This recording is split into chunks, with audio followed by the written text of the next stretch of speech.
Hi, everyone, and welcome to the first episode of Liftoff with Jeanniey Walden. I'm your host, Jeanniey Walden. After spending many years as a business leader and chief marketing officer of companies whose missions were to forge new paths forward, I realized that creating solutions that improve the way we live is great, but it might not be enough. That's why I started Liftoff with Jeanniey Walden.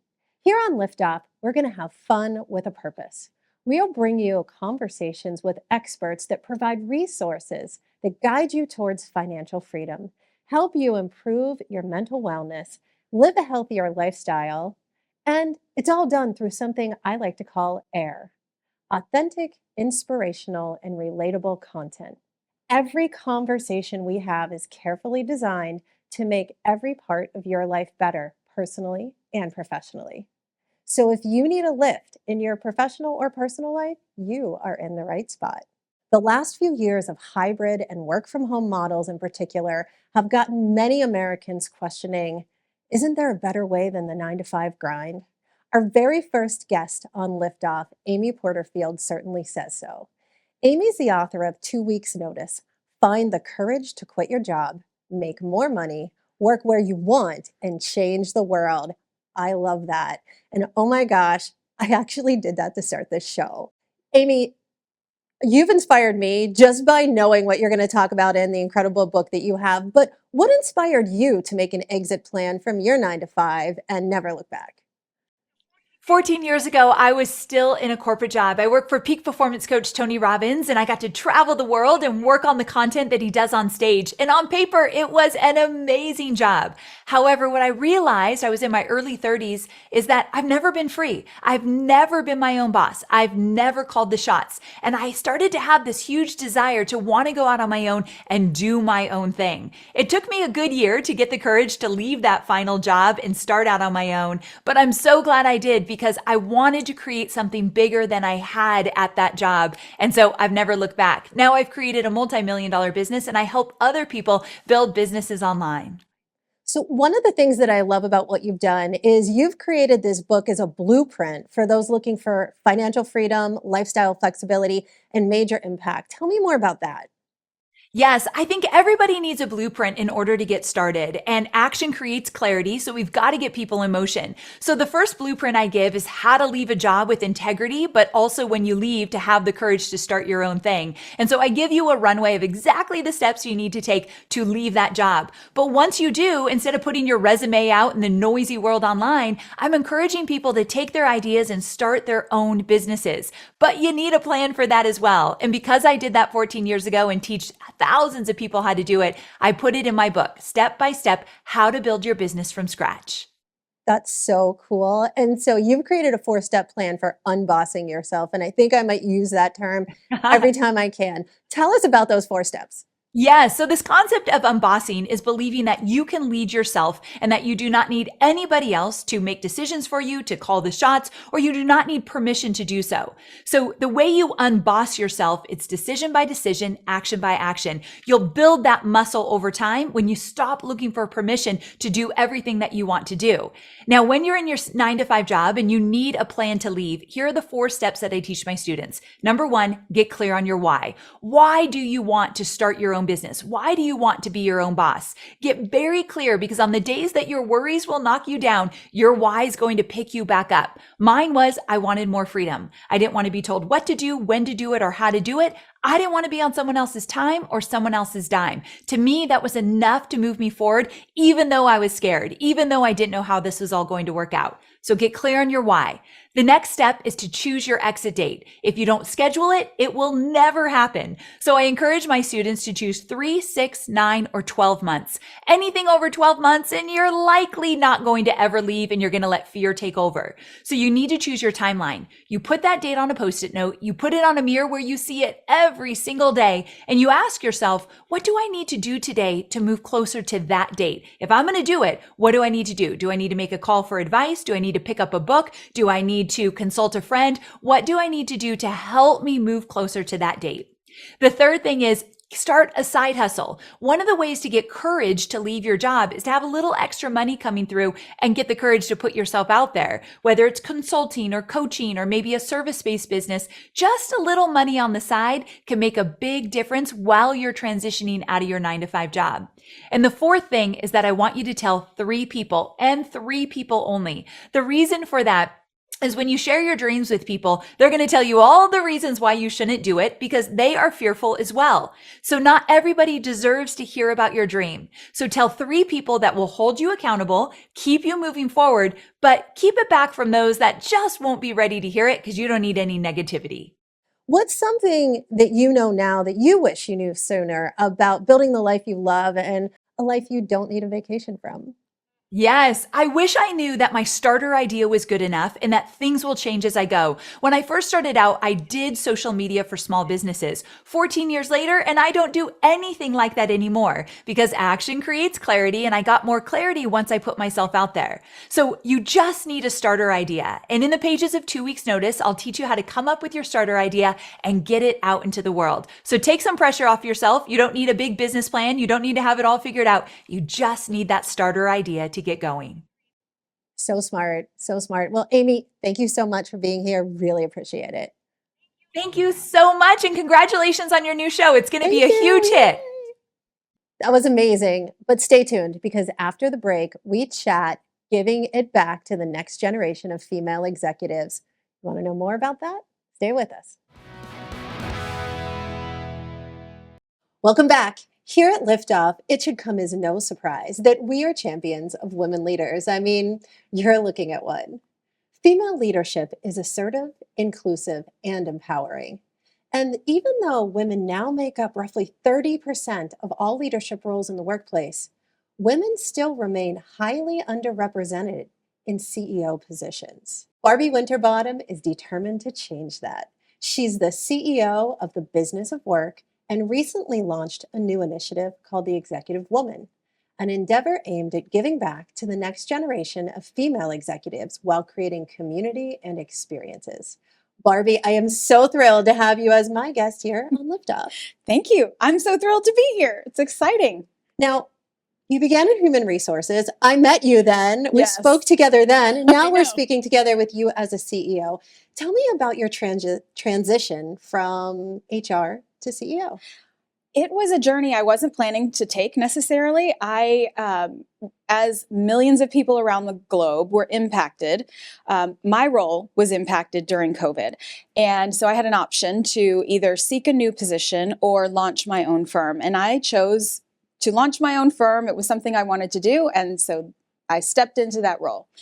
And I have taken the 20 years of experience in human resources and people strategy and really applied it into this space of being my own boss, but also wanting to support other women who are stepping into their power and into their voices, because it's not necessarily as easy as we might think it is. Oh, I'm sure. I'm sure. So tell me some of the themes you're hearing as you're creating the Executive Woman and what's really standing out to you? It's interesting because this initiative happened almost by happenstance. I was interviewing women for a book I'm writing around their experiences in the workplace, because we've had these movements like Me Too, which raised significant awareness about some of the challenges that women face in the workplace. However, it didn't necessarily make the sweeping changes we had hoped for. And so many other social justice issues have happened since then, we don't really hear about it as much. So I was interviewing women to hear about their stories. And the theme that recurred over and over was that we are lonely. We are isolated. We don't have a community. We don't have support that sees us as whole people. The support that's there is focused on your job, the executive X, the chief marketing officer, the chief HR officer. But we're more than that. And as you know, since you've been in that role, the higher up you go, the lonelier it becomes.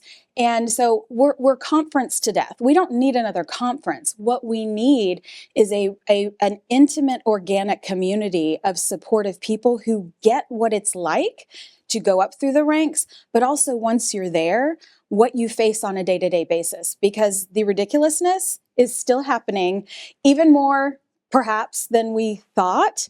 And we're not all independently wealthy news anchors on major TV stations who can afford to bring suit against an employer like some of the women who are at the forefront of Me Too. And so what's happening is we're being silenced through severance agreements, NDAs, and all of these other tools that are used to keep our voices quiet instead of amplifying the voices we need to hear. You know, I was just talking to somebody yesterday who was telling me that she does feel lonely as she's gone through her career. And everything that you're doing with the Executive Woman is aimed to address that and to help change that. So what can we expect next from the Executive Woman? Well, there's a newsletter, which is really fun for me and scary because I'm sharing a lot of very personal challenges that I have faced throughout my life, even from childhood, because what I'm now recognizing, and probably every therapist on the planet knows this, but we are conditioned to believe certain truths based on our lived experiences. And it takes time to overcome some of that conditioning. So through this newsletter, I'm finding my voice. And what's exciting is the next big thing we'll be launching is the Executive Woman Experience. And I'm most excited about this. The goal is we will create experiences for women, up to 10 people at a time, in beautiful locations around the world, where we facilitate that organic conversation that we all want to have of how have you overcome your challenges? What are you facing? As a Black woman in America, what are you facing that's different than what I'm facing? And so to create these opportunities where we can have authentic, meaningful conversation, we leave the corporate speak behind because we've had enough of that. We want real and we want meaningful connection. So the Executive Woman Experience is the next big thing we're launching. Well, I'm definitely looking forward to those experiences for sure. And Barbie, thank you so much for being a guest on Liftoff. Thank you for having me. Absolutely. All right, everybody, stay tuned because after the break, we've got something special lined up for you. Don't go away. Welcome back. Nick Ewen is the Director of Content at The Points Guy and was one of the site's first contributors in 2012. Oh, it's so long ago. He's visited 51 countries and counting, largely using points, miles, and credit cards. What an amazing goal. He's here to help us, so we do the same. Welcome, Nick. Of course. Thanks for having me.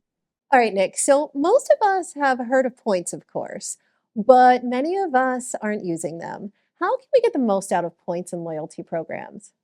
Well, I think one of the first things to do is to actually make sure you're participating. If you are not a member of these loyalty programs, if you are not earning rewards on your credit cards, you're literally leaving money on the table. Even if you're not someone who's looking forward to trying to book luxury first class flights or hotel rooms in far flung corners of the globe, you can still get cash back or otherwise get a simple domestic flight just by participating in some of these loyalty programs and being smart about making the most of them. Now, tell me, how can a person get started using points if they're not doing it now? What are the first steps? Well, one of the first things to do is to figure out a goal. Try to set that thing that you want to work towards, whether it is a luxury first class flight, or maybe it's simply a trip to see the grandparents, or a trip back to see friends for a girls' weekend or a guys' weekend. Obviously, you want to join as many loyalty programs as you can. There's no real harm to joining. In fact, there's only upside. And then one other thing that you can do is to look at opening a new credit card. That's a really good, important first step.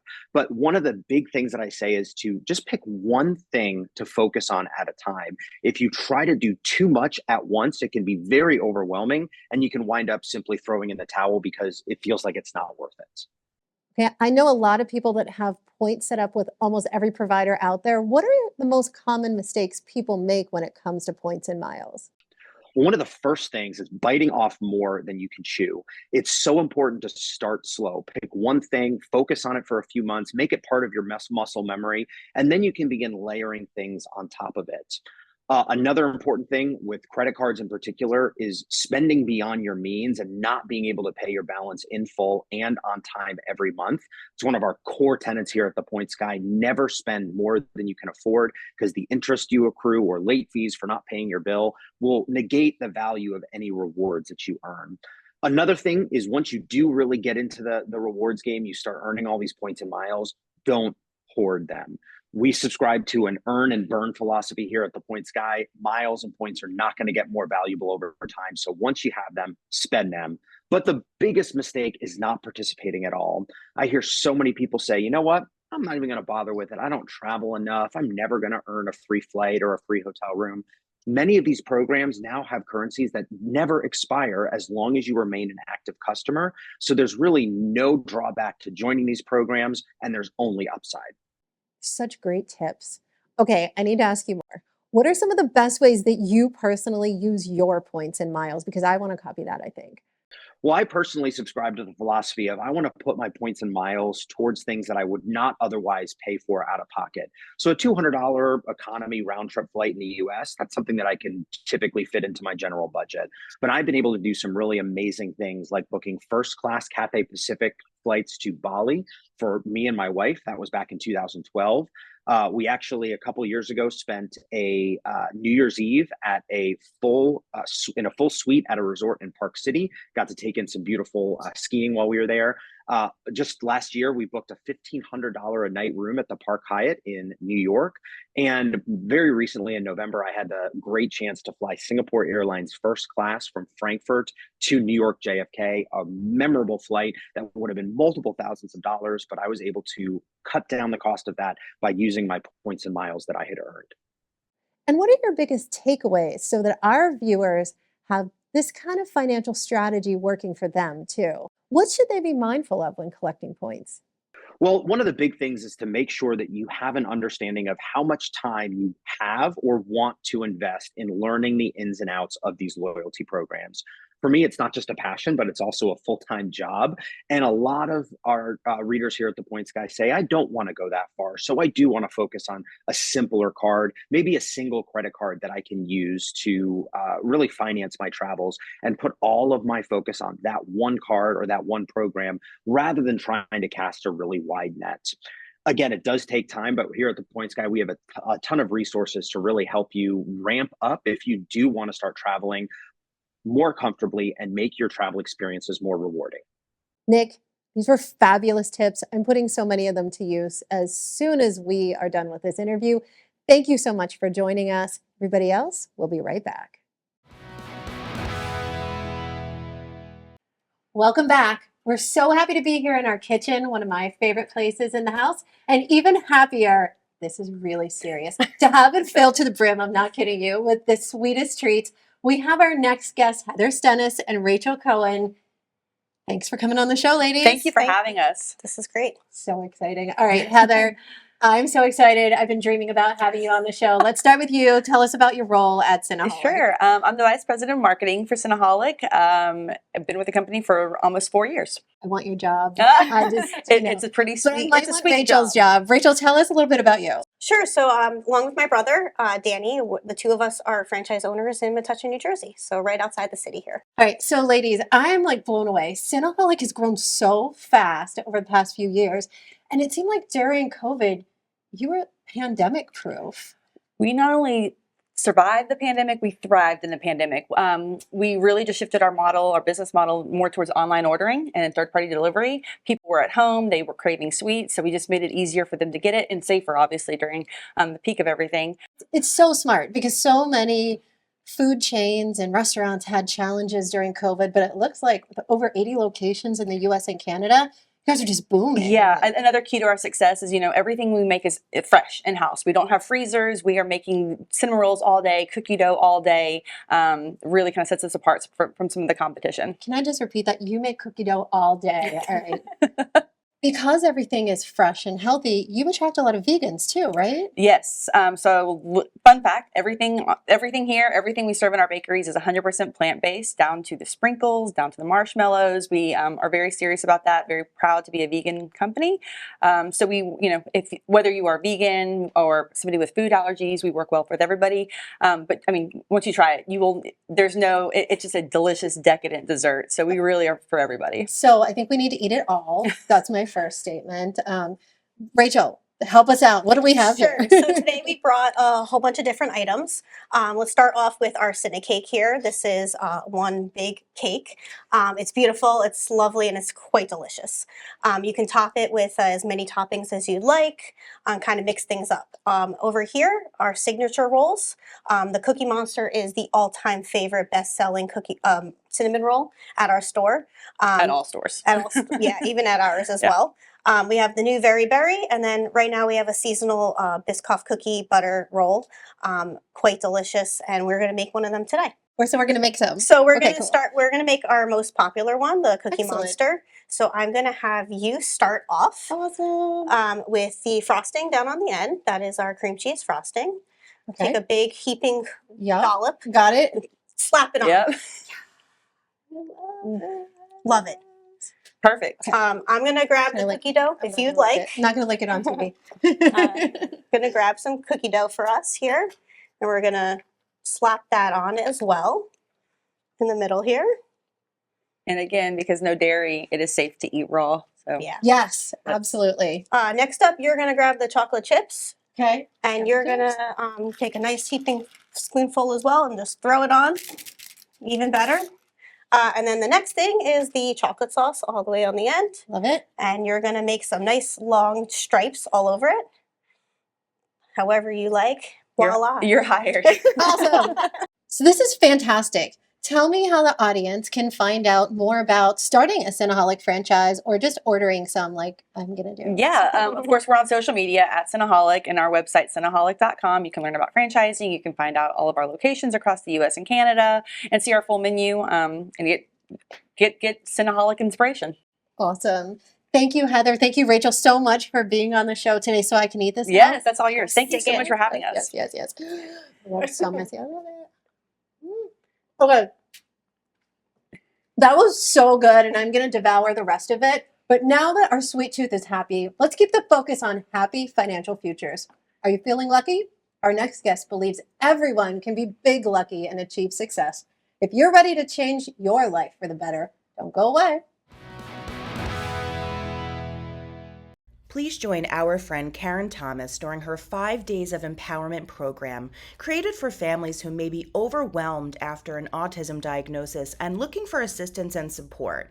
Over the course of the program, the Naturally Recovering Autism 5 Days of Empowerment will provide you with brief daily communications and practical tools to implement in your day-to-day life.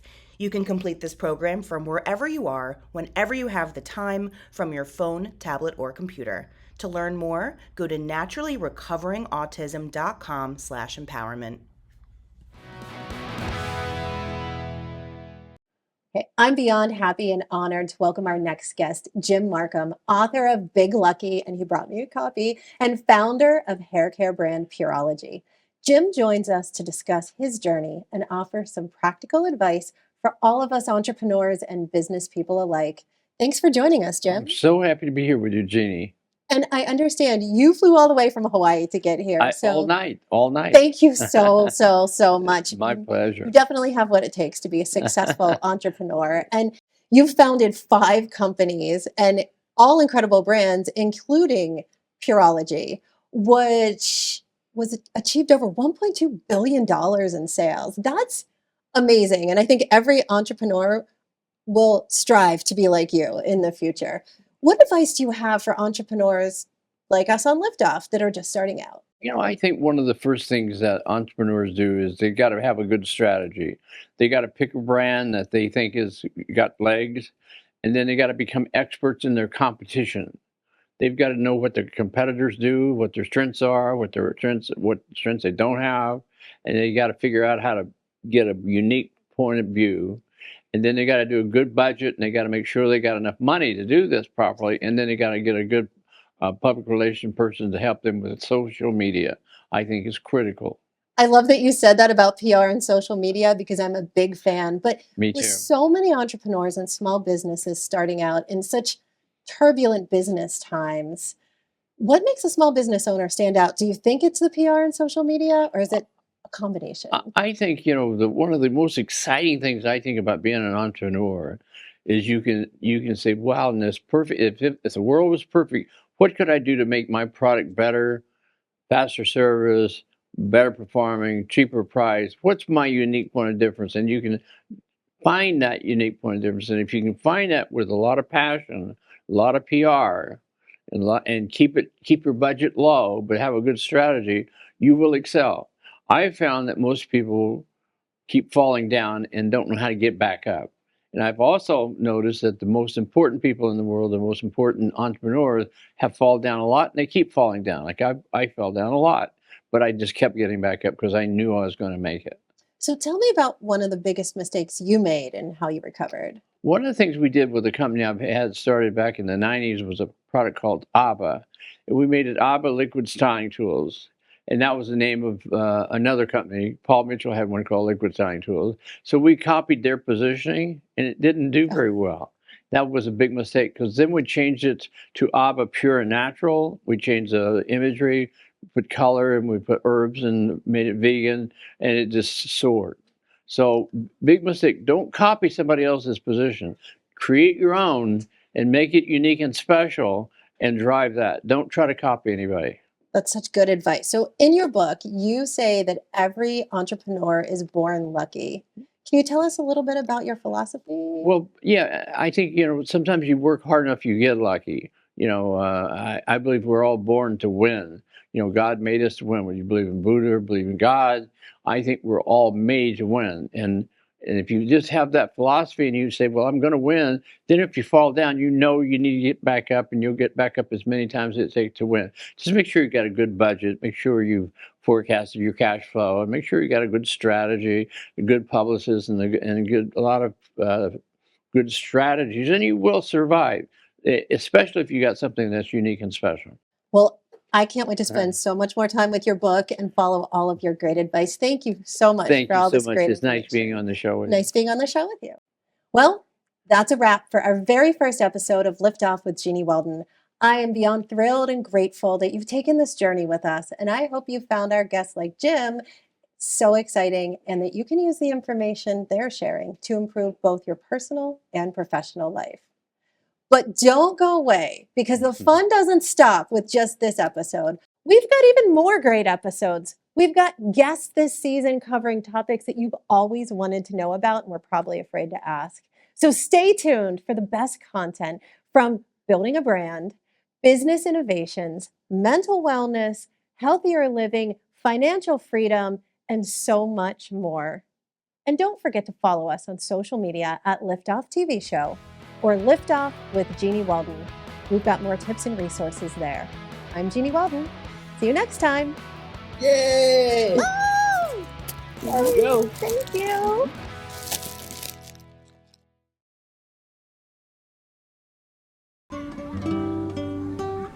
Right here, baby. Look. Uma. Something more than a birthday is happening here. Once you can see it, you can help. The sooner you recognize the signs of autism, the sooner you can make a lifetime of difference for your child. Start by answering a few simple questions at screenforautism.org. The proceeding was sponsored by Liftoff Enterprises, LLC.